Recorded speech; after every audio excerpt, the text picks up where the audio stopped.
Why does it resonate? Well, you know what?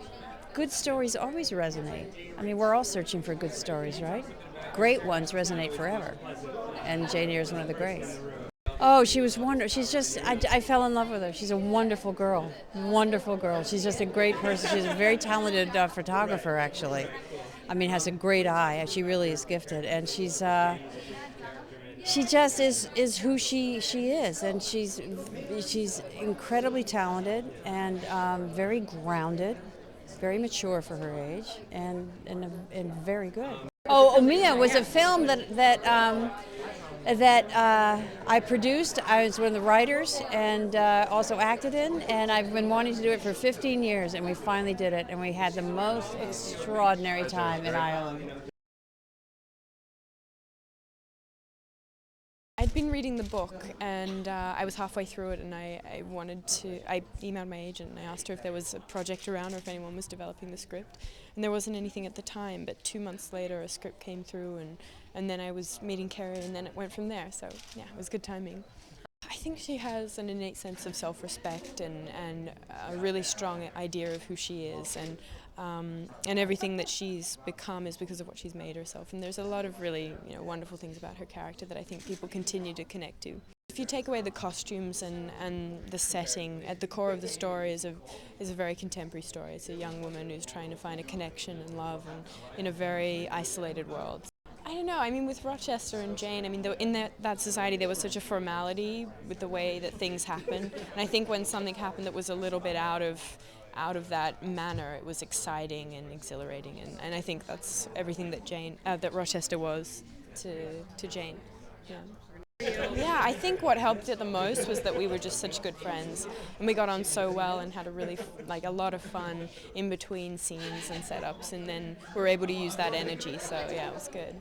I think you worked with Jamie Bell as well. Yes. Can you talk to me about working opposite him in this film? Yeah, it was so good. I mean, we've been married in a previous film, so it was fun being able to, it's always fun working with someone that you have a history with, and yeah, again, we had a lot of fun, and he's wonderful in the film.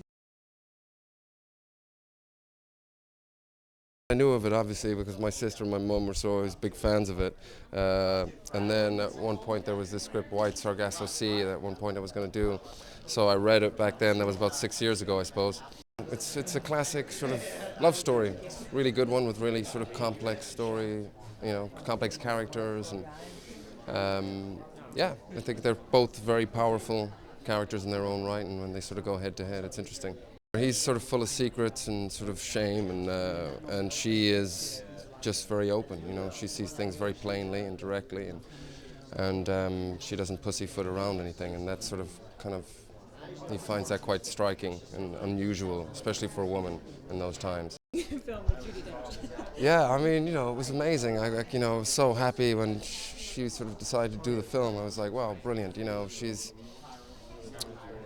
of a different league, that sort of golden age of sort of actors, generation that had such a command of language more than anything, and their delivery is second to none. And just to sort of be in the same room is something else. And again, very interesting woman and a lot of fun to be around. I felt kind of bad because I'm giving out to her the whole time in the movie. It's kind of giving out to Dame Judi Dench. But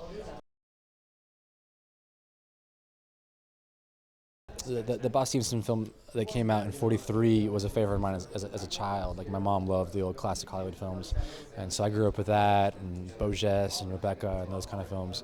And there was a time when I was waiting for Sin Nombre to be made, which I made also with Focus, and I was thinking about classic novels I could adapt, and Jane Eyre was one of them. So when I was in the UK promoting Sin Nombre, I found out the BBC had a project on the slate, so I asked to meet about it. I liked the script, and then everything went from there. Well, usually with classical stories that sort of are retold, it's the universality of the themes. And I think in this case, it would be Jane Eyre is on two levels. As a story, it's interesting that it mixes what would be considered sort of like a romantic relationship, but as well it has the whole Gothic side to it. And then in terms of character, I think that she's someone that even for like young people today, they could look up to her because of the kind of person she was. I mean, she's someone that had gone through incredible difficulties as a youth, been orphaned and had all kinds of tragedies in her life, and then throughout it all, she maintained a sense of self and a uniqueness of thought And even when she found love, she wouldn't sacrifice herself in order to have it. She had that sense of self-worth as well. I mean, in terms of being fresh and new, like I was, you know, if you want to use Twilight as an adjective, like I wasn't trying to Twilight the film, you know. It's like I was more interested in being as accurate and faithful as possible to the text.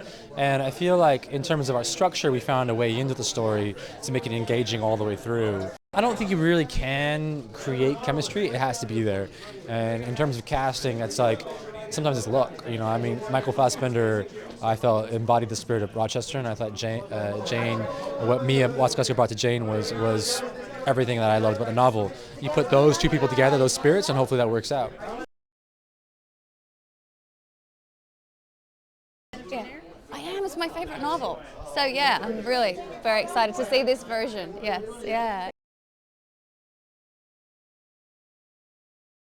I think she appeals to the every woman. I think the fact that Jane, it's a Cinderella story, but it's a Cinderella story for women who don't necessarily think of themselves as the most beautiful, as the princesses of the world. For women who some feel a little insecure or unconfident, or bookish. It's the Cinderella story for people who think that, you know, that anything can be possible for them. Because Jane is this little plain, unassuming, you know, quiet little woman, but she achieves you know, she gets the guy, she achieves everything in her dreams by the end, and so I think it's a really inspiring story for every woman.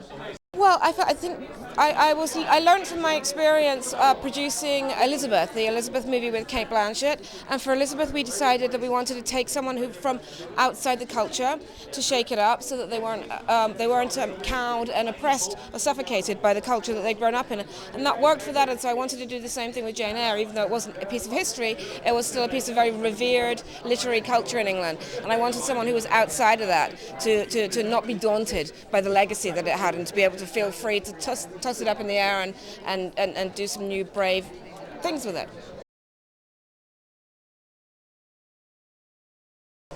So if you ask me why did we make it, because of you.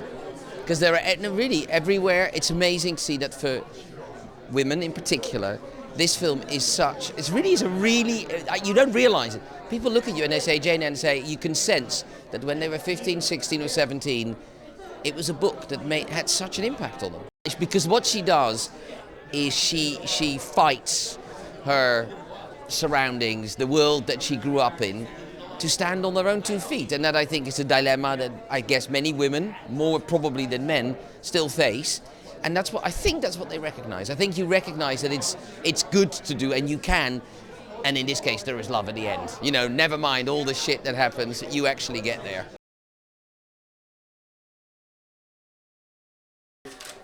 Straight ahead. Right here, please. And one more. Right down here. One more on the first one. Right here, please. Yes, down here. All the way left. Last picture for me down here. Thank you. Once more, right footing, please. Directly up. Let's go. Those teeth right now, they want to come out. Me right this way. Couple here, maybe one more. They want to Jane's character has self-respect. Yeah, she really does. She's an innate self-respect and a real. Michael, let's begin. All the way over for you? And then you let them know that we're being nice over here, we're not yelling over here. So. Waiting patiently and stuff. Right here, one more picture with Andrew. Andrew, I need you on this side. It looks so great together. Yeah, but you need to be in this one. Just one this side. All right. And Teresa's special. Everybody looking right here. Everybody go. When they're done. Yeah, absolutely. Bring James Andrew on left. Then we have 3 on the left. All the way left, all 3. Thank you.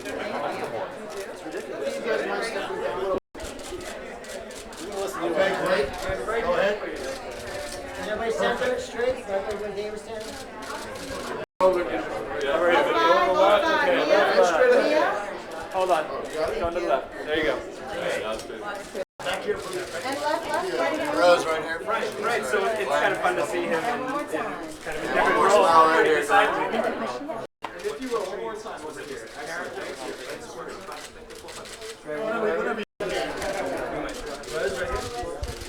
Rose, just once more back. Go straight ahead. And all the way left, Rose.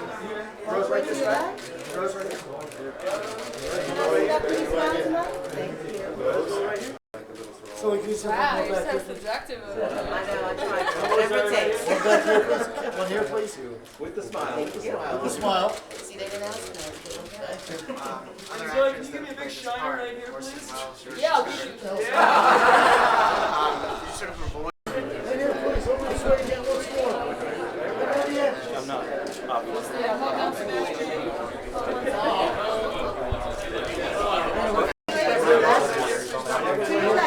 Fashion police are so good. All the way? Right here, please. Over here. Stella, right here. Stella, right here. Good, there you go. And next to him.